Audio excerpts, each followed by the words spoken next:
Tom Levecki here with the latest edition of the Armchair NBA. Before we go live, well, we are live, but before we jump in, check out my podcast yesterday with RJ Roger.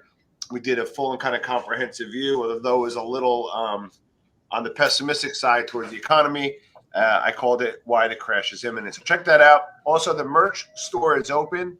Armchair NBA store. You can rock your merch, help rep the brand, help the podcast out. And I'll be announcing some cool stuff with that. I'm doing a rare live. I was very excited about our next guest. Before I announce him, I was listening to his story while I was watching Bay 8th. And we're streaming live. We're streaming to Twitch. We're streaming to LinkedIn. We're streaming to Facebook as well as the Armchair channel. So people will be coming in, and as they come in, I was listening to this guest's story. Iraqi war vet, was paralyzed, lost a close member in his family. We'll get to that. And truth be told, I was glued to my phone as I was watching on the Bay A show. His name is the Stone Sailor, a.k.a. Rob Farlow. Welcome to the Armchair NBA. How you doing today, buddy? Hey, thank you for having me, Tom. I know we've been playing phone tag for a while, and the last time we were supposed to do this, maybe I'm good luck or something, but we had to cancel because your wife had another baby, so congratulations on that. Thank you. Yeah. Thomas Jr. is doing well, and Rob was scheduled the day that Thomas was born. So we did move it and push it back for a beautiful event. But nevertheless, we're here. Those catching us on the rebound, feel free to put some comments below. So we're going to jump right in, Rob. So give us a little bit about, where'd you grow up, and give us a little bit of background about you. Well, I grew up in two places, in South Philadelphia and then South Florida. Okay. When I was a young man, my father was in the underworld. He was involved in illegal activity, and he did anything: gambling, drug dealing, whatever it was. Con man, flim flam, whatever. And occasionally he killed people. So he just happened to get he caught a murder case, and when I was a young man, and they caught him and they gave him life in prison. The guy that he murdered, his family retaliated against mine and burnt our house down to the ground. And what? my sister perished in that fire. My older sister, Tara. Holy shit. So that's how I ended up living there, South Philadelphia. Then we lived in a little bit of Jersey for a while. And then finally, when I got older, we moved to South Florida. Kids, all that stuff was in the newspaper. Kids' parents wouldn't let their kids hang out with me. I wasn't allowed to go into people's houses. I mean, I was a fucking pariah, Wait. All right. So hold on. So your father, your old man's mixed up with the wrong people. Some people take revenge. No. He was the wrong people. He wasn't mixed up with them. He was the wrong people. Got it. Okay. And then, somebody at some point took revenge, and then they decided to burn your house down, knowing his family was in there. Mm-hmm. My father was in the jail trying to get bail. Now, back in the late 70s, early 80s, they used to give guys that were in on first-degree murder charges bail. They don't do that so much anymore.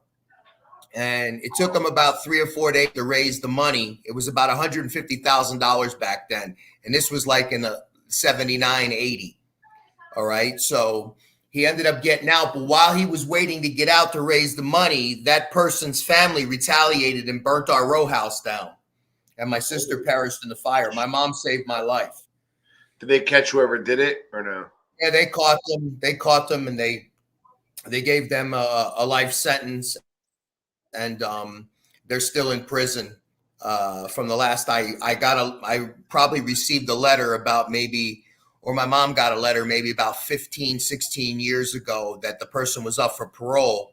And I wrote a letter, asking them to keep him. Yeah. How old was your sister? My sister was a couple years older than me. She was maybe about 3 years older than me when this happened. She was still a baby. She was about 7 years old, 8 years old. Jesus Christ. So, yeah. I mean, How'd you recover? I mean, so at that point, your mother loses her house, her husband's Yep. in jail, she loses a daughter. What Yep. happened next? What happened next? Well, a series of events. Basically, I got shuffled around a lot to family members, because my mom wasn't doing so well. She was left without her daughter and a husband, and now she was a single mom basically, and she had no, she had no career or anything like that. She was a very young girl. My mother, my father was 20 years older than my mother.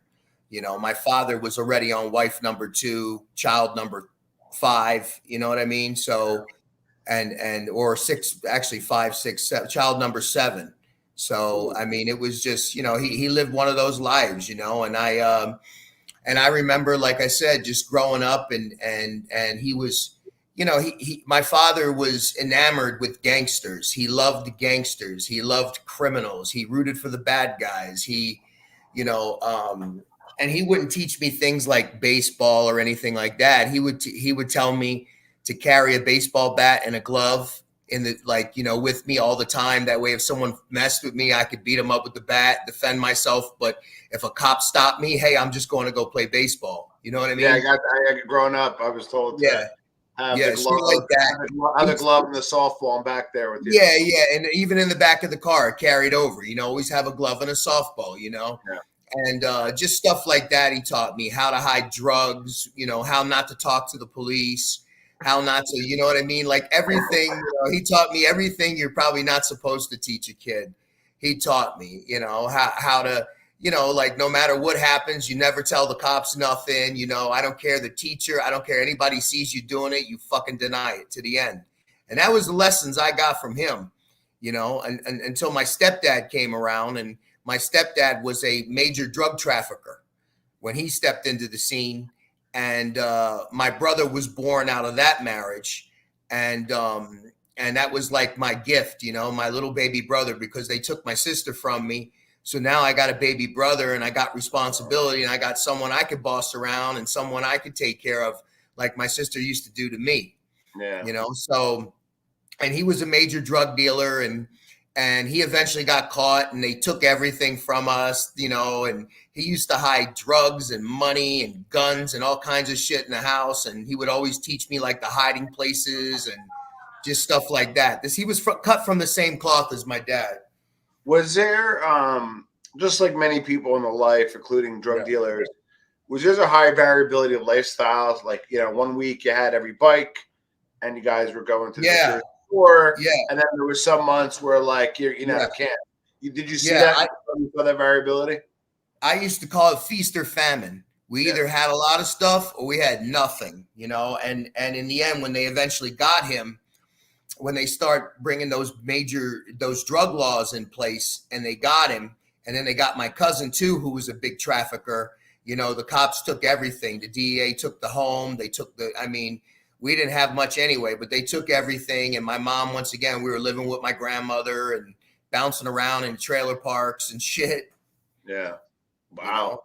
And he, go ahead. No, I was saying, so like, not the most respectfully, not the most well-adjusted upbringing, like many of us, right? No. My upbringing was totally different. I mean, totally different than the regular kid. I remember, just other kids, like their experiences, like, we would talk in school and stuff like that. And they had the regular, like Leave It to Beaver and the Brady Bunch type of lifestyle. And my lifestyle was nothing like that. So you turn 18, you graduate high school. Did you work? Did you go to the Army? No, I went in the Navy. I had to get the hell out of there. Navy. Okay. Yeah, I wanted something different with my life. I didn't want to live my life the way that they did. I remember the great shame that it brought upon me. And, people knew my father's name and everything that transpired. And then my stepfather became a big he ended up making the newspaper again, and a big drug bust. And the cops raided our house. And the state police and all the families there did not want their kids to be anywhere fucking near me. And I was treated like a scumbag. I was told by all the teachers that I was going to end up in prison like my dad. I was told by guidance counselors. Hell, I was even told that by members of my own family at times. So hold on. So you joined the Navy. Yeah. And Now, obviously, you want to serve your country, get some Yeah. discipline. Usually, Yeah, part I of it. wanted to travel. I wanted to do something honorable, and I wanted to prove those bastards wrong that I was never going to end up in jail and that I wasn't going to be like my father and that I Wow, was going to go off and I was going to restore honor and dignity to my last name. And that's what I was determined to do. wow. Now, tell us about the Navy. It was the best thing that ever happened to me in my life. I was the only. Everybody else didn't want me. Whether it was me because because also when I was 16, 17, I got arrested for disorderly conduct and shoplifting because there was a time in my life I believed people that I was a piece of shit, just like they told me. So the Navy was the only thing. No colleges were knocking down my door with a 1.9 GPA.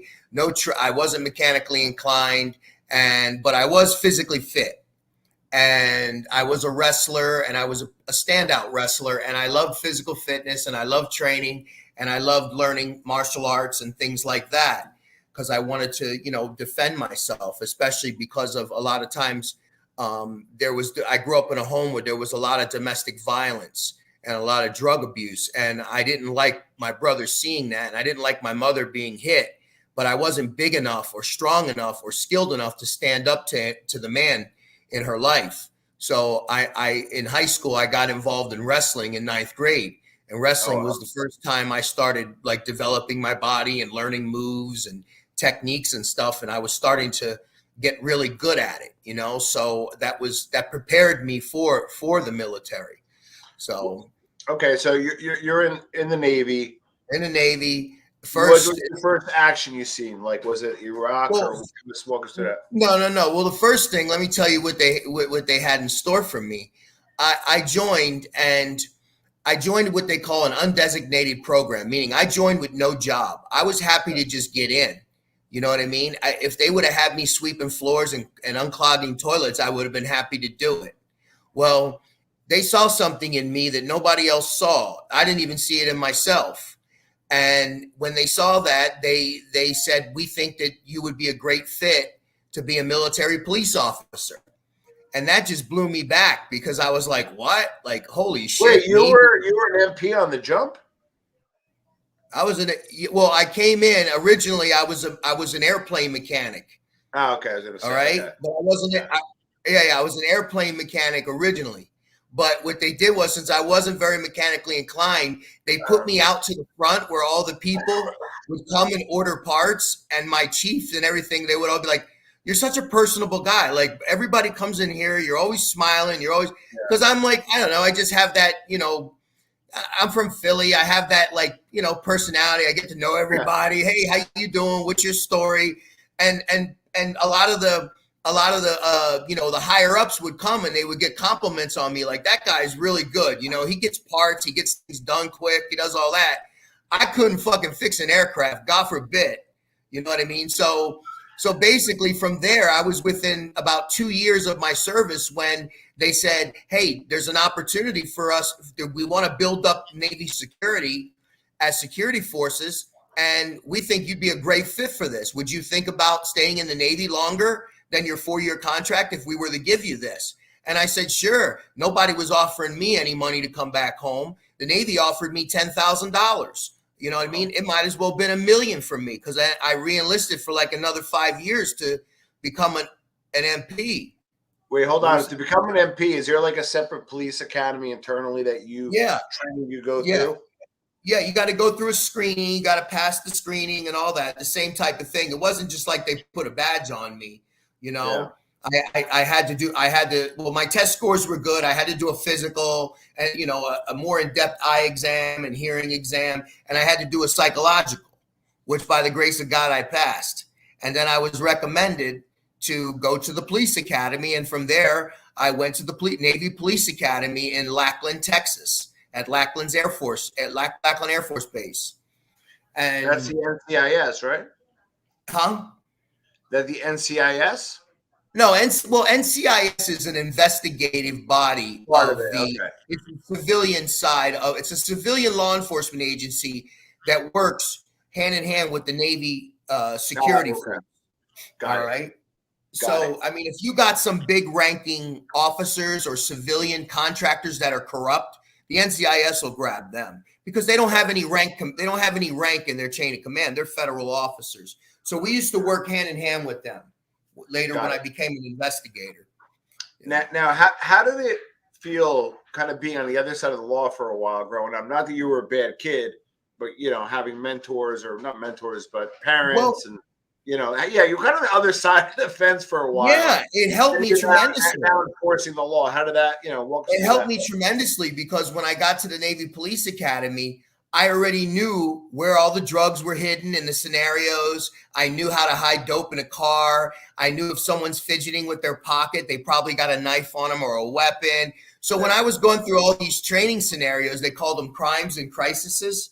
Like all these scenarios, most of those kids were pretty square, right? They were Sir Galahad, Cub Scouts. They never seen any drugs in their life. They never been around street people. They've never been around. They don't know what, you know, how they think, how they operate. And I did, because I grew up around them, and I'm related to them. You know, my father was in prison serving life. I mean, he was a convict. My cousin was in prison serving. My stepfather was in federal prison too. So like I had, you know what I mean? I grew up around these people my whole life. And that served me well when I went in the police academy, because I graduated #1 in my class. I was the honor graduate, the top performer.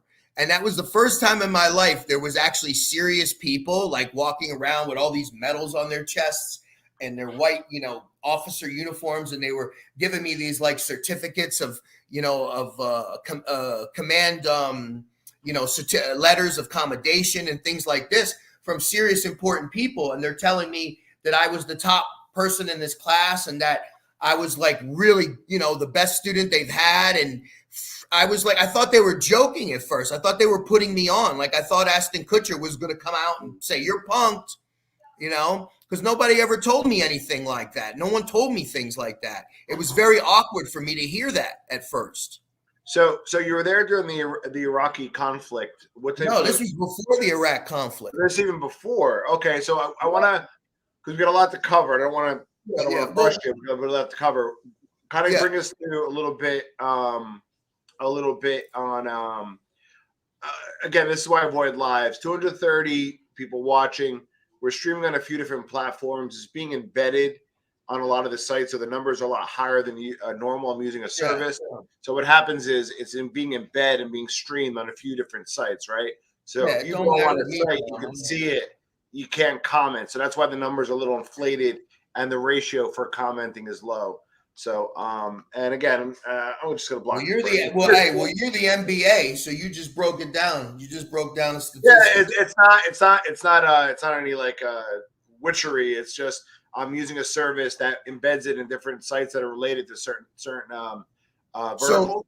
Yeah. Do you want me to finish? Back to yeah.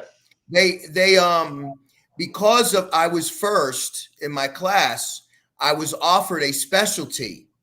And the specialties were I got to pick. The commanding officer said, because you're our top performer, you get to pick a specialty. Do you want to be a bodyguard for an admiral or like the Secretary of the Navy and fly around with him and drive around with him? Do you want to do do you want to be an investigator, or do you want to do canine? And I'm like, canine? Oh. And she says, yes, the school's right across the street. If you want, I'll take you over there. I'll have someone take you there.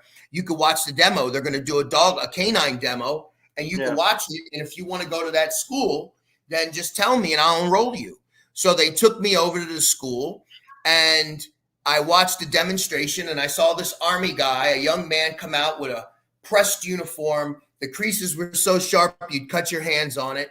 And he had this 85, 95-pound German Shepherd, beautiful dog with him. And he marches out in the field, and there's a guy with the decoy suit, the Gumby suit, and he's agitating the dog. And then he sends the dog and says, get him. The dog takes the guy down on his arm, brings him to the ground. The handler rolls over, calls the dog off. The dog spits him out. Boom, comes back to the heel. And I said, that's it. That's my life. That's what I want to do. And then from there, I went into the canine program. And that's where I – yeah. Mm-hmm. All right. Yep. So, want to kind of give us a little bit about your experience with the Iraqi conflict to like to hear a Well, little bit more. I was working K9 in the K9 Corps, and I deployed. And I deployed all over. And the next thing you know, we invaded Iraq. Yeah. And that was in March of 03. Yes. Of course, we had 9/11 and Afghanistan and all that other stuff, but next thing you know, we invaded Iraq. So about 2004, about a year into the Iraq war, hold on. A critical job skill that they needed was canine handlers because of the IEDs, improvised explosive devices. There were bombs, roadside they don't bombs. use the dogs to like traps. sniff them out, do they? Like as like Yes. And they were wreaking havoc on us. We were losing a lot of Army and Marines. So what they did was they put out a military message to every service and said, we need dog handlers to come with the Army and the Marine Corps in Iraq. And they put it out. What I'm saying is, did a dog sniff them out and know not to get close? Or is it like they had the dog just go over it, it blows up? Oh, there's one. Like, no. The dog sniffs them out. We don't just send the dogs out on suicide missions. No, the dog sniffs them out. And if I go into how we train them, that would be another show, bro. Yeah, but no, they locate and detect. All right. Wow. And then after they do that, I pull them away, and then we either send a robot out there to blow it up, or we just throw something over there and blow it up, if there's nobody around. So they put out this message, and it came to the Navy, and we're Navy guys. We're not trained for combat. And they said, who wants to volunteer? I said, send me. Everybody at the time had children. They were married. I didn't have children. So I said, send me, I'll go. And I went, and I had to go through an Army boot camp with my dog. It was only 2 weeks. And, where they were giving me all this soldier stuff, and I had to teach my dog how to low crawl. I had to teach my dog, to do all these different things to prepare it for the mission that we were going to encounter. And I went through that course, and from there I deployed in 2005 to the 13th Airborne Corps, and I was with the 3rd Infantry 7th Regiment out of Fort Stewart, they're called the Cotton Balers. Okay. And I served with an infantry unit embedded in Iraq for 7 months. And while I was out there, I was the only Navy guy with them and my dog, and we found a lot of explosives, and my dog saved a lot of lives. Wow. Okay. And we found a lot of improvised. I found bombs on the road before our guys could run them over. They would put me out in front, and I would sweep roads. And they're depending on me to give them thumbs up or thumbs down. And I'm depending on a dog. Hope to God he's not having a bad day, because it's 110 degrees out there in the shade. You know what I mean? It's hot. Yeah. And, and I was out there, and I went on numerous combat missions that resulted in a detection and an interrogation and capture of anti-Iraqi forces, Al-Qaeda cells, and things like that. I've been on all kinds of missions like that with all kinds of, elite people. They would just, not because I'm this great soldier, but because I knew how to work a dog. All right. I'm only there because I'm the guy that can hold that leash and work that dog. But that was also your task, and you were trained to do it. That was my task. And that's another important piece in the cog. I mean, you can't. Yeah. I know you're a humble guy, but I think you should take a little bit more credit for that. Okay, so so give us kind of post Iraq. What did you do next, and give us the next iteration. Well, post Iraq, I went on with my career. I finished out a 2-decade career. And I went to Iraq another time in 2007. I was there for the first elections. The first time they did elections, I was there securing voting sites and protecting them so they could vote. And I was there in 2007, 2 years later, part of the surge. Wow. Or not even 2 years later, close to 20 months later, part of the surge in 2007. So I did 2 tours there on the ground and in combat. Was your second tour optional, or were you already enlisted and you just said you're already active and you just went? It was, I want to say it was optional, but I wanted to go back. Got it. I felt I could do more. When I came back from the war and I was in the regular Navy and they had me driving around the base being an MP and helping an old lady across the street, I just missed the action, man. Yeah. I just got hooked on that action. That action was like heroin hitting you. Yeah. So when did you serve till? I served till 2012. I retired. God bless. Okay. Come back to the U.S. You Come are back to the U.S. I buy a nice big house. I was married, and I got this great job in the federal prison system as a correctional officer for the oh Bureau wow. of Prisons. I rolled Oh right into wow. a federal job, Where in and Florida? in Florida, yep, in Central Florida, the largest correctional complex in Florida, FCC Coleman, Federal Yes. Correction Complex We Coleman. just escaped from there recently. What from a halfway house, but No, it was a halfway house. That wasn't escaping from yeah, Coleman. I But was gonna say. I worked at the United States Penitentiary, USP1, the maximum security prison, and I was a Oh wow. corrections officer there. Yep. What was the composition of the guys that were there? Wise guys, gang members? We had them all. We had them all. It was a buffet. It was a buffet. Got it. Whatever you wanted. I met some famous people, some infamous people, you know, and I was prepared, you know. And the thing was, is that with my law enforcement experience from being in the Navy, with my personal experience being raised the way I was, and now rolling into the prison system, I could say it was kind of perfectly made for me, because I was prepared to work in that prison probably my whole life. I just didn't know it. Got it. Now Yep. you're back, right? You got a job. Got a job. Got a brand new house. Truck. Things are good, but then things get a little hectic. So things were great. Everything was going good at the job. I was one of those officers that the first day when we went into indoctrination, you know, I stood up and you're supposed to give a story about yourself. You know, I'm so and so. I like long walks on the beach and all that. I just told everybody that, you know, my name's Rob Farlow. If you do something wrong in front of me, I will report you, because I had zero tolerance for corruption. I had zero tolerance for anything, you know, officers abusing people, or, you know, and whatever it is, you know, if I see something wrong, I'm going to report it. So I wasn't the most popular guy from day one, but I wanted to let everybody know that way. I knew from going forward, whoever wanted to work with me really wanted to work with me. Yeah, but so hold on though. Why though? Like, so did you see some grimy stuff at the Navy? Was it you were still kind of the Philly kid at heart? You know, like I get why you say yeah. What I'm getting at is I get the why behind you would say that, because you want to set the stage, right? But generally the motivation to do that is experiential. So like why be that your first foot forward? Was it, did you see some grimy stuff in the past? Was it growing up, like the kid, you had an overcompensation to make sure you were clean? Like, you get what I'm saying? I'm trying to find the motivation behind it. You're throwing out these big words like experiential. I don't have an MBA. All I know. I'm keeping it simple. Why? Listen. I'm just kidding. Listen. Yeah. I said it because I meant it, and because I was not going to be an officer that was corrupt or someone who even dealt or associated with corruption. I'm agreeing with you. What I'm saying is, by saying that, you're assuming that either you saw corruption before, or that's I knew there was corruption. You got to remember, I have family members that were all in prison, and they would bribe guards and all kinds of stuff. Oh, I wasn't going into this. Got it. Yeah, that's what I was saying. What, you don't think cops are crooked sometimes? You don't think correctional officers are crooked? Yeah. I mean, come on. I didn't walk into this naive, Tom. You know? No. What I'm getting at is, it's just an odd thing to say the first day of class, right? There's a reason. Well, it wasn't odd for me. Yeah. I wanted to make everyone know.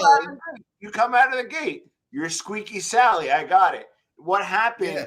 Were you respected amongst your peers, or were you a little ostracized a little bit during poker night? Walk us through that. I learned in the military that you have no friends on duty.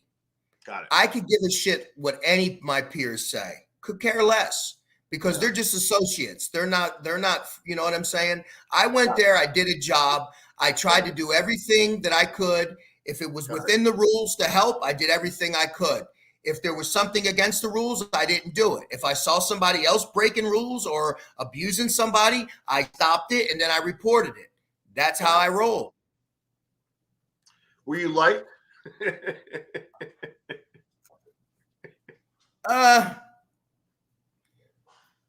The smart people like me. They knew that I was right. There was a lot of guys that used to talk to me on the side and say, Yeah, man. I wish I could be more like you with these guys, but they were a lot of them were under peer pressure, and I didn't give, you got to remember, I wasn't some kid. I was a 38-year-old man with a whole career behind me. Yeah, You you think weren't I somewhere. care if some 24, 5, 6-year-old punk wants to call me a rat or something like that? The guy wouldn't last 2 minutes with me in the parking lot. Guarantee you that. Well, let So, me ask you this, and it's a kind of a little side note, side question. Um, was this something, you kind of think about that? You hear about prison guards and they get drugs yeah. in, or who's leaking out sperm, and federal, you Yeah. get some more high profile, inmates that probably have more resources, connections on the outside. So, like, what I'm getting at You is, do. is it like a recipe where there's almost, you have to have some sort of gray area, or opposite, just some of the, like, is it the system and people are good and they kind of become bad, or the wrong people are going into this and the system's actually clean and the wrong people are going into this and they're kind of tainting it? Which is it, the system or the people, or both? No system is perfect. We can always Okay. improve it. Yeah. Number two, we are all born with integrity. We're the ones that choose to give it away. Good point. So if you don't choose to give your integrity away, you'll never lose it. If you give it away, you gave it away. No one took it from you. You voluntarily gave it away because you were born with that. God, you were born with integrity. You Correct. understand? Just You like choose innocence. to make Yeah. the decision to give that away. So if Got they it. gave away their integrity for money, for to bring in someone cigarettes or food or something like that, then in my opinion, they're not fit to work. They're not fit to walk with me or work with me because they have no integrity. I like it. Okay, so now we're at And a I really wanted to good. root out people who had no. Now, did you have any major incidences that you could talk about where you uncovered some grimy stuff? I mean, anything. The guys that were doing bad things and doing dirty, they knew not to work with me. They knew Got it. it. The word was out. They knew. There would be guys that would switch the schedule just to get off the schedule with me. Got it. You Got understand? it. I never ran and went to another unit because I was working with a guy I didn't like, but they would switch on me. There would be guys like, I thought I'm working with so and so. No, he's gonna work over here. I switched with him. And it Got was it. and I knew why they do it, you Yeah. know. I Well, would there's a actually point. hope and pray they were dumb enough to do something in front of me because I Got it. would love to see them escorted out in handcuffs. Got it. So yeah, this is interesting. So at this point, we are at um we are at Carlos, drop you a link a little bit. You should pop on. I don't know if you know Carlos Muniz is a good man. And he made a comment exactly, only you could sacrifice your principles. So I respect Yeah. that a lot from Carlos about, and I respect you, Rob, as well. All Well, right. thank So at you. this point, I mean, and again, it's going to get a little crazy now. But at this point, like you're what this country's about. Yeah, you have a family or a wife. You have a great career, a federal position. You're probably 20 and out, so you probably have some money coming in, and things are good. But then things kind of got not so good. What was the Yeah. starting point for that? Well, there's an old expression, you make plans and God laughs. Well, that's pretty much what happened. It's an old Hebrew Jewish expression. Ironic. Um, yeah, it's a good one too. And it's true. I was on top of the world. My brother, while I was away in the military, unfortunately developed a drug habit and he became addicted to opioids and then was shooting heroin and all kinds of shit. And my mother, really couldn't him anymore. So she asked if he can come move in with me and my wife at the time, because I had bought this big house, and I said, sure. And I told him, just come up here, bring your clothes. I'll pay for your car. I'll get you health insurance. I bought him health insurance, and I made sure I got him insurance that had addiction rehabilitation covered in the insurance. Yeah. And he was with me, and I got him into a psychologist, a psychiatrist, and all this. And he got into therapy, But and was he active addict, or was he recovering by the time he made it to you? he was active. He was active, and then I was trying to get him into recovery. And you never knew because they are professional liars. I mean, they can lie straight face to you. You know, they're the best liar you'll ever see. A drug addict. So, um, so basically, my brother, things were going right. He ended up, you know, we started noticing things were missing, and I caught him stealing from me. And I went to take him to put him in the hospital, and he shot himself in the head in my house. While you were there, right? Yeah, while I was there, my ex-wife was there too, and he died in my arms there. Holy shit. After that, pretty much a year later, my marriage was over. She left me Hold for on, someone hold on. else. I don't want to gloss. I mean, I'm excited. I heard it before. Well, I'm not looking to gloss over it either, but I didn't mean gloss over. I didn't mean disrespect, Rob. What I'm getting at is, I want to show your graduation from each thing, or your progress, or like live in that moment. So after that happened, right? Obviously, it was super traumatic, and you had a lot of life experiences, but nothing replaces that. So, you know, prior to your marriage dissolving, was that like the leading force of the issue, or were things brewing with the marriage and this exacerbated it? I don't mean to. I don't like, you get what I'm saying. I'm trying to get a feel for each of the iterations. That was probably the final nail in the coffin of it, you know, and that's what you know, when this happened, you know, I completely just I withdrew from everything and everyone. I was drinking every day, and she you know, found another man, you know, and left me. So now my brother's gone. You know, my favorite cat I had for like 15 years, he dies like a month after my brother dies. It's like, you know, I'm an animal guy. I love my animals. I don't have children. I have animals. I got four cats. You got 4 kids. I have animals. You know what I'm saying? I got 4 kids and 4 cats. Okay, so you know what, you know, but I don't have children. My animals, my children. So then next thing you know, when the divorce lawyers come in, you know, the house is gone, you know, money is, you know, being ripped from you, and you know, it's I know how that is, and I hate to say this, but when things happen, they happen in 3. So you lose your brother, you know, you lose your cat, and then you lose your wife. So like, this is all. Mine are 4s and 5s. All right. So at this point, you're now divorced. You know, it's financially exhausting. I'm going through a bad divorce. She's trying to financially rape me, and the house is gone and all that. And I still got my job and everything. And I'm figuring, okay, I just took a big hit. You know, my retirement account has been depleted, the one I've been saving and stuff. But hey, I'm out of that marriage. Now let me build and let me, you know, work. And next thing I know, that's a theory. You get kicked in the nuts, but you're betting on your future. So yeah, because I figured, hey, I'm healthy. I'm still working. I'm going to work all overtimes and make all that money back up, because I can make a corrections officer in the feds can make $100,000 a year if they work their ass off. Yeah, you know. So next thing I know, a couple months after that, I develop an eye infection, or a year after, I develop an eye infection. And at first it gets all red and you know, and gooky. And I go to one of these clinics here, and they tell me it's pink eye. And they give me medicine for pink eye, and they send me home. Right. Yeah.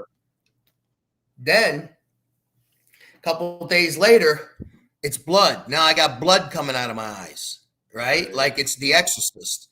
So I go to the emergency room. They say, it's not pink eye. You got staph infection in your eye. You got a staph infection, which there's staph outbreaks in the prison. There's chickenpox outbreaks in the prison. I mean, our prisons are like petri dishes. I mean, you could catch Legionnaire's disease. You could catch like head lice. You can catch bed bugs just by walking around that prison. You know what I mean? You can get, I mean, I was stuck with a needle one time. I had to go through the whole protocols and all that. You know, they got to treat you like you got to take that medicine for AIDS and all that stuff. and I was Jeez. stuck with needles working there. So there's a lot of hazards. And so bottom line, they diagnosed me with a staph infection. They give me some medicine, and in a couple of days, the blood stops and all that. And they keep checking my vision to make sure there was no damage. Well, shortly after that, I was getting back pains really bad, and different Right. kind different kind of back pains. I'm used to like this. I had some disc problems and stuff from the Navy, like degenerative disc disease and shit. But this back pain was different, and it was like literally like just taking my breath away. It was so excruciating. And I go back to the emergency room, and they What, give going me through an your X. spine? What is your spine? It was my spine. Yes, Not good. I go back to the emergency room. They give me an X-ray, and in the X-ray, they noted no damage in the X-ray, and so the guy gives me muscle relaxers and sends me on my way and says, if it isn't better in another week or so, come back and then we'll do something else and blah, blah, blah. I don't know. I don't know how you're still here. You should have died. Yeah, I should have died multiple times, Tom. No, to be because honest with you. I used to sell infectious disease products, right? So to give everybody a little background, you get your little pink eye, right? And it's called conjunctivitis, and they give you like a drop, and it usually covers what the infection is. I think it's a gram positive type, whatever it is, it's a gram positive, negative. Staff's a different ball game, right? Staff's serious. So like they basically gave him something that didn't cover it. So when you don't cover it, it expands. And then again, typically when you're bleeding, that's when you catch it, and you would go on like a serious course of meds. You would go into the hospital. Yeah, I was actually that was actually the protocol. The 45 days of the meds. Yeah, you should have a big tube in your stomach. They didn't do that. Yeah, they didn't do that. So I go home and my back starts hurting about 2 weeks later. I go to the emergency room. They give me these muscle relaxers, tell me to come. If it still hurts in 2 weeks, come back. Well, I'm taking these muscle relaxers like TikToks, and I'm drinking because my back is hurting so fucking bad that I could barely stand up. But I'm masking it with the Tito's vodka and the muscle relaxers because that's what I needed to do just to get out of bed. Which makes it worse. Because if you would have felt the pain, you would have been like, "Oh shit, let me go back in." But because you masked it, it gave license to the Long story short, I woke up one morning and my legs didn't work, and I urinated myself, and I had to be taken to the hospital. And when I got there, I laid in the emergency room bed thing they had for me.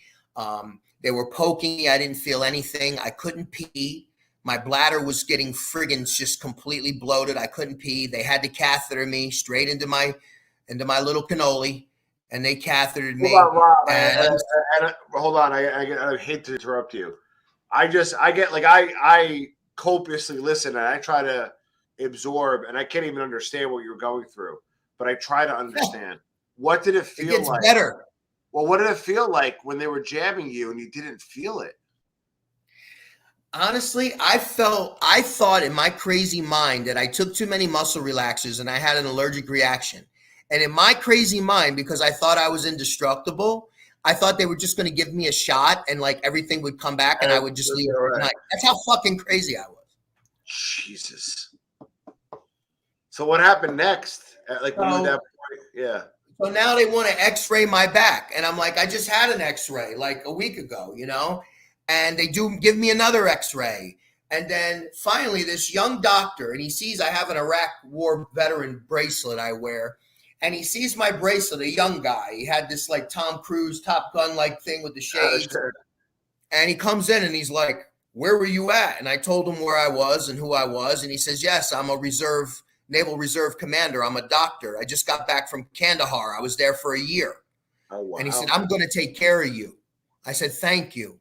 And he ordered me an MRI immediately. And within 15 minutes of getting back from that MRI, he came in that room and I saw his face.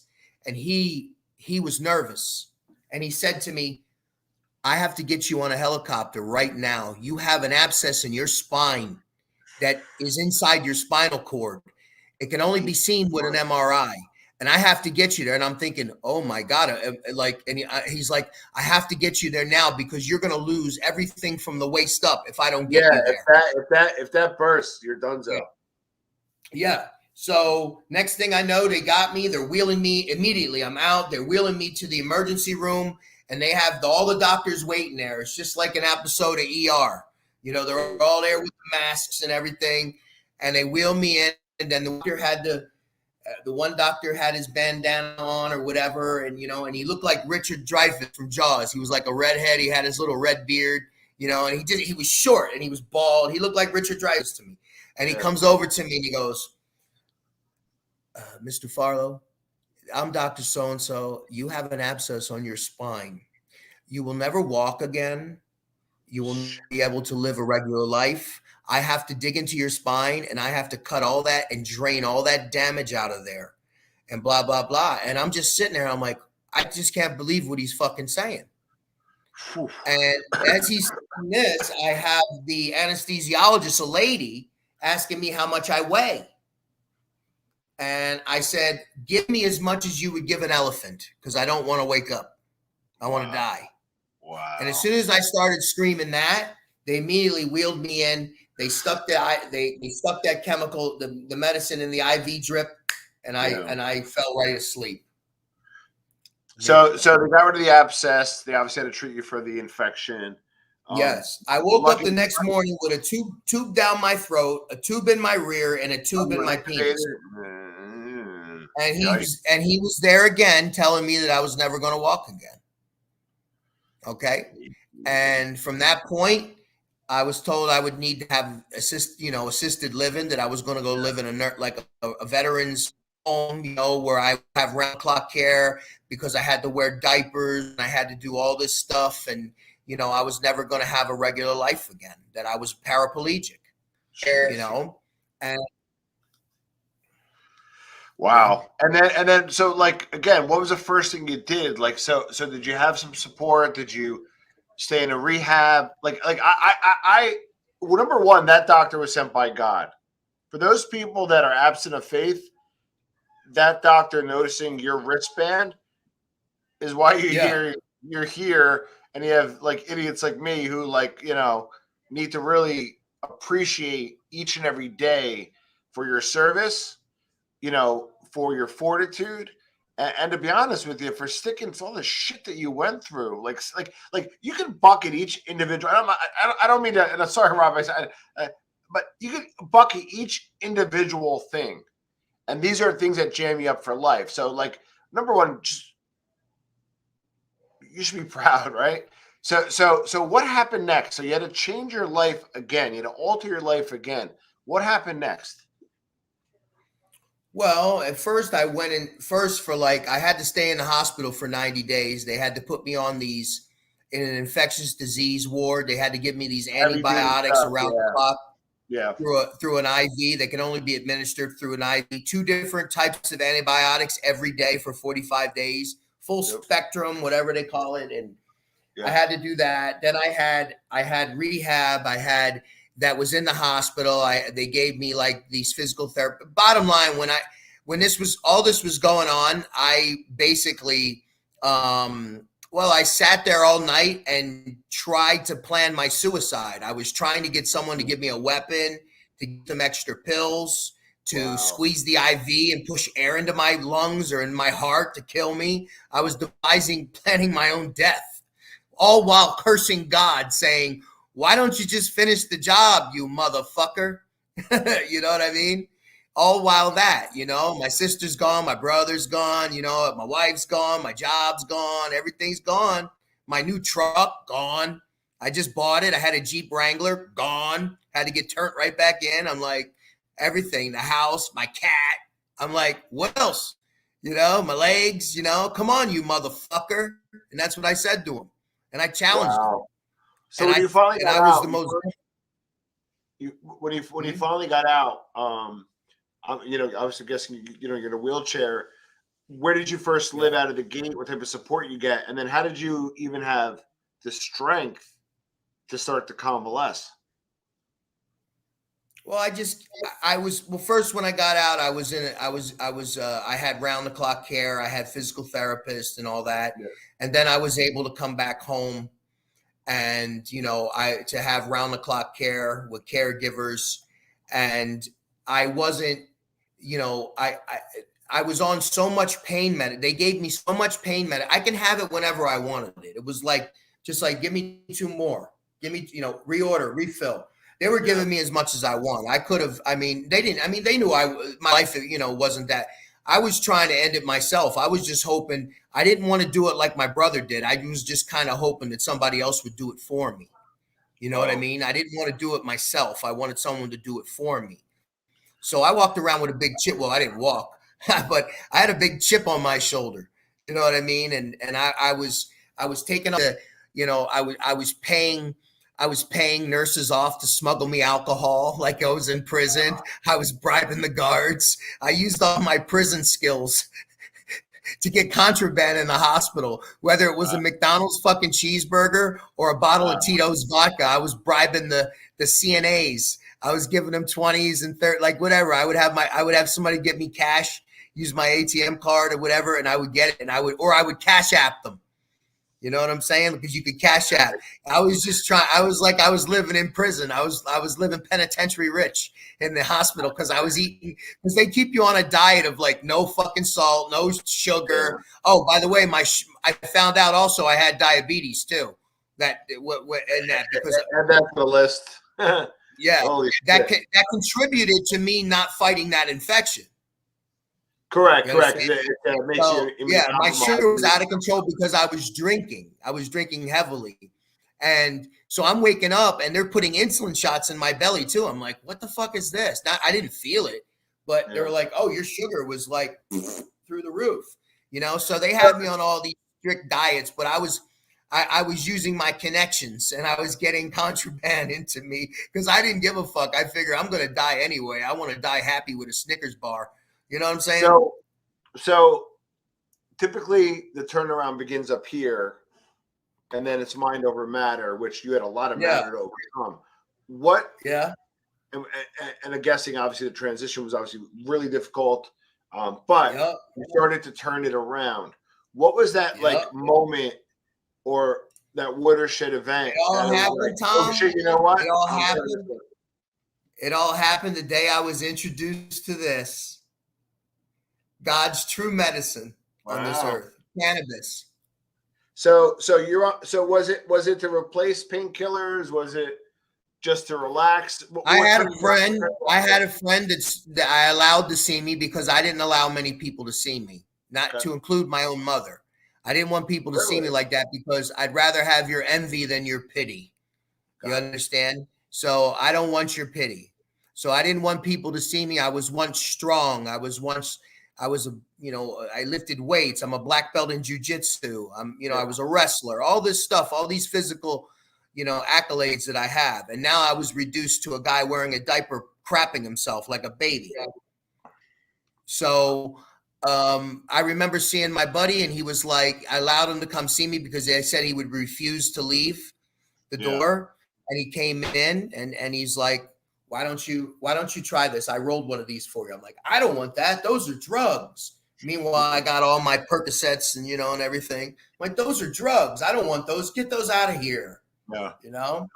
And then I came to the realization. He's like, what the fuck do you have to lose? And then when I started puffing on this, my attitude felt better. I felt relief. I felt actual mental relief. It like allowed me to deal with things a lot better. I'm not as irritable. It put me in an up mood. And then from there, I started, dare I dream about making a comeback? Dare I dream about proving these experts wrong? And that's when I came up with the idea. And that's when I had that dream that night. And I dreamt of this, Tom. That we're going to get to. That's why I don't mean to rush you, is because I'm excited to get to that. So came to me in a dream. He came to me in the dream. So not to gloss over your recovery, but so we put you on the right path. Give us like the action steps you took and how hard you worked and kind of where you're at right now. First off, I went to the physical therapist and I said, listen, if you're going to show me anything about living my life in this chair, then I'm not coming back here. I'm coming here to learn how to live my life without this chair. If you're going to show me any different, I don't need you, because I know how to get from the bed to the wheelchair to the toilet, the wheelchair to the car. I could do all that. I watched all the videos on YouTube. I already practiced all those. I want you to teach me how to get up out of this chair. All right. And if you can't show me that, then I'm out of here and I'm going to do my own rehab. And then they finally agreed, we'll do it your way. If it doesn't work, then we'll do it my way. And through research and a little help from above, I came up with the aquatics physical therapy plan. So they had a tank and they would dunk me. I'm the one that said, you're going to put me in the tank. Put me in the tank, and I would practice swimming. I would try to stimulate my legs by putting them next to the jets. They would dead hang, but I would pretend like I would push myself down from the bar and then try to get my feet under me and set and then I would grab onto the side of the pool and I would try to walk and do the right choreography. And then from there, when it got a little warmer here, I started going to my home pool. And then people in the neighborhood started seeing me. Like, it's that guy in a wheelchair again. He's wheeling up there to jump in the pool, to go in the pool like Rocky. And I would go to the end of the pool and I would just throw in like a friggin' whale and just flop around. And then months go by. There's no feeling. There's nothing. And then finally, after close to about a year, all of a sudden, I'm stretching the legs are being stretched. The muscles are being stretched. My caregiver was an angel. I just everything. And then all of a sudden one day, my big toe on my left foot started to move. Oh, and at first, because I suffer from spasms because I have permanent nerve damage. So I get spasms. So I take medicine so I don't spasm. And because I have these, my nerves are permanently damaged. And from that point, when I realized that I was controlling my big toe, it was like such a victory. I was like, wow, I'm moving something. If the toe is listening and that's all the way down there, that means everything in between there should start listening soon, should start responding. I mean, I'm not a doctor, but I'm just looking at it common sense. And a couple of days would go by and nothing. And then all of a sudden, my right leg calf would start flinching and I would start getting movement in it. I would be able to maybe flex it a little bit. Calf came back, then my quad, then my right ass cheek. Everything was coming back like a jigsaw puzzle, just not in order. And was your medical team taking out the textbooks? They didn't believe me on the phone when I told them. Wow. When I got there, and I would start showing them. I would go every 3 months, and I would start showing them my improvements. And, and then finally a year later when I stood up for the first time, and I took my first step, with a walker. And then I went from the walker to the cane, on the cane. Now I can walk without the cane, not for long distances, but for short distances. I use the cane because sometimes I get spasms, but I started going back into the gym. I started working out. And I even started doing jujitsu again. I started teaching again. I started teaching the younger kids. So you understand? You obviously have upper mobility, obviously, but you're able to walk semi-regularly? I could walk around my apartment. I could walk from here to the sink, here to the room. Without a cane? Without a cane. No, because when I walk, I kind of strategically place myself in locations where if something happens, I can hold on to something. Got it. Because sometimes I spasm, but let's just say with a cane, when in New Jersey you come, we toke on. Yeah, I can walk with a cane. Yeah, I can walk with a cane. Yeah, not real far, not super far.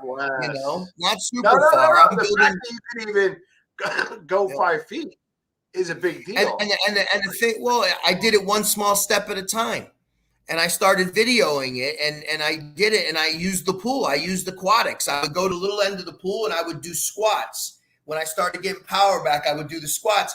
I'm up to my neck, but I would go down, come up, go down, come up. And then I would work on my core, like how to walk properly under the water because there's no resistance. But as the real estate came back, Tom, the pain came with it. Well, that's yeah. So I had to pay a heavy price. And that's what really, some days I wake up, Tom, I can't get out of bed. I'm just like, I need to be in traction. Does the weed, and obviously weed subsides the pain, but it can't fully address the pain, right? Or it can? No, it helps. It helps me out tremendously. I mean, I know going forward that I'm going to have a life with pain because I choose. I do not take pharmaceutical. I don't take pain pills. I refuse to take them. So I don't take pain pills. The only pill I take is an anti-spasm medication that I have to take. And people that have people that it's like an anti-seizural medication to help my spasms. But I'm already at peace knowing that I'll have this pain forever. Some days it's worse, some days it's better. So it all depends. I'm very sensitive to the weather. I'm very sensitive to just me. Like for instance, if I go and I put my foot in water and it's cold, it'll throw me into a spasm. You know what I'm saying? If I put it in the water and it's too hot, it'll throw me in a spasm. Wow. So, you know what I mean? So it's just like that. So it's like I have to. But I hate to say this, but these are like small prices to pay. Yeah, I'm not complaining. From that, I'm not complaining. Former life, Oh, no, hey, don't cry for me, Argentina. That's what I say. I'm up. I'm working out. I'm in really good shape. I don't drink anymore. I haven't touched alcohol or pain pills since I picked this up. So talk us about and the podcast is a lot of it's about business, and I wanted to respect your journey as long appropriately. Now that we kind of covered that, sorry, my allergies are really bad. What about the Stone Sailor? Tell us about the brand, the vision, and what are you doing with it? Well, my vision, number one, is to advocate for cannabis legalization. I'm advocating first and foremost for veterans because we're losing 22 veterans a day due to suicide. And a lot of this, what's the problem with giving them cannabis? What is the problem? You understand what I mean? So that's something I want to fix. I also nobody belongs in jail or nobody should have a criminal record for using this. Okay. Yeah. This does not harm anybody. We know this. Alcohol takes 500,000 lives a year, destroys families, destroys careers, far worse. This stuff right here should not be illegal, and the government knows it. And anybody who's ever been arrested or done time for it should be let go immediately, and their record should be cleaned, expunged. And I want to fight for that. Yeah, especially there's a disproportionate amount because of this war on drugs. We have cops paying more attention to this than they should be protecting the schools, Tom. Good because point. They're so into this. I gotta find drugs. I gotta find drugs on this guy. He must have them in his car because of these simple possessions of whether it's cocaine, marijuana, or pain pills. They got to get that drug bust. They got to get that drug money from the federal government. And they're paying more attention to this than they are guarding a fucking school. And that's the truth. So you create the logo, and this is a part I want to kind of understand. And I want the audience to understand. You trademarked it. Is this going to be more of a social mission or a business enterprise? Both. I just want to get to some of the semantics, if you will, I plan on one day, hopefully, having my own strand, my own cannabis strand. That's what I want. But it's also a social enterprise too. It's both.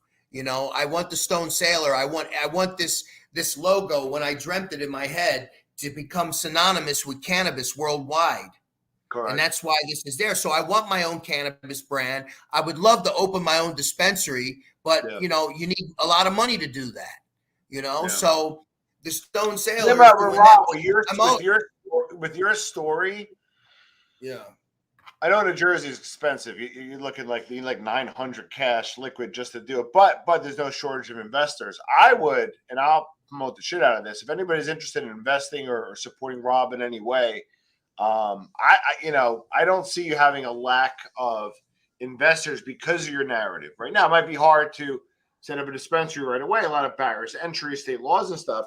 But there may be a way to maybe start out with a low THC. You know, you get what I'm saying? Like maybe start out with one product that you endorse that you can make easier. Yeah, I would love to. I would love to You see, I went to cannabis college now. I learned about the strands, and I know that everyone says, "Oh, well, I smoked it once. I didn't like it. It made me paranoid." You don't know what you were smoking. You were smoking a tossed salad of sativa and indica. And as I studied and learned, the sativas, what they do, sativa hybrid, an indica hybrid, the RSOs, Russell Simpson oils, the cannabinoids that we're all born with. This stuff right here saves people, not to mention the fact of the hemp, the rope, the textiles, all that clean plastic bottles that are completely biodegradable made from hemp.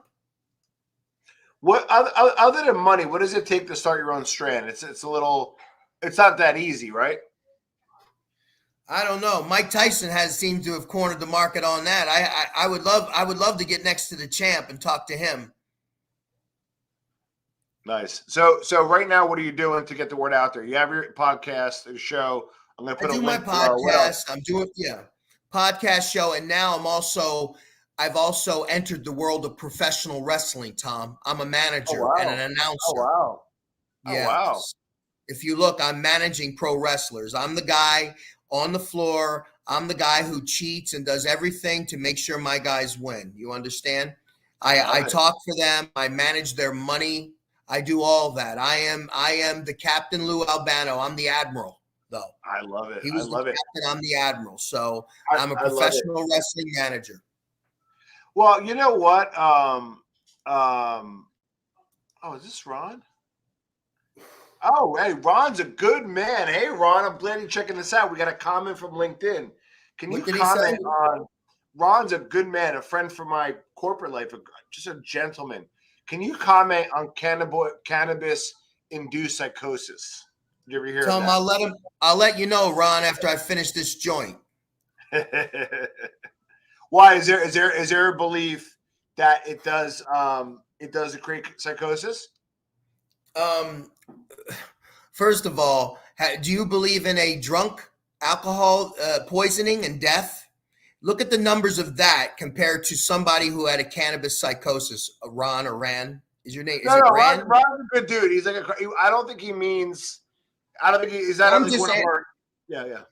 Yeah, no, I'm just telling him. If cannabis-induced psychosis, I really don't know what that is. But Right, it sounds good to me. It sounds like what I try to get every day. I try to get there every day. Cannabis-induced psychosis. Got it. I'll Google it afterwards. I dab too. Yeah, I dab. I put the concentrates in, and I love it. So, all right. Matter of fact, that might be the name of my first strand, the Stone Sailor, cannabis-induced psychosis. I like that. Thanks, man. I'm gonna vouch for Ron. I haven't talked to him in a while. I think he meant to just kind of understand that there may be a side effect or maybe an issue.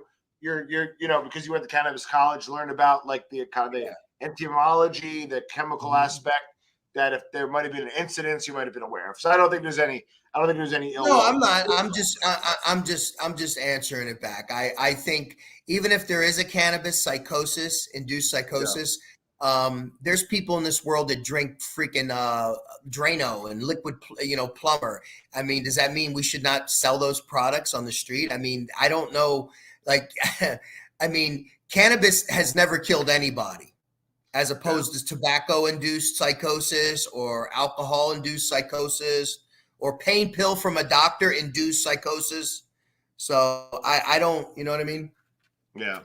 I agree. I agree in that, and probably instances are less than other related drugs.